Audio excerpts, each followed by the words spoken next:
Wow! Look at that milk. Let's see how it turns into yummy butter. Step 1. Milk collection. First, fresh milk comes to the factory in big shiny tanks. Step 2. Cream separation. Now the milk spins super fast. The creamy part says, "Hello." Step 3. Heating the cream.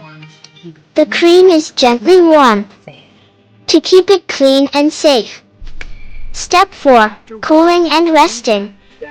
After warming, the cream cools down and takes a little rest. Step 5. Churning. Spin, spin, spin. The cream turns into tiny butter pieces. Step 6. Washing the butter. The butter is washed gently to make it fresh and smooth. Step 7. Pressing and shaping. Now it's pressed and shaped into soft buttery blocks. Same butter, different yummy styles.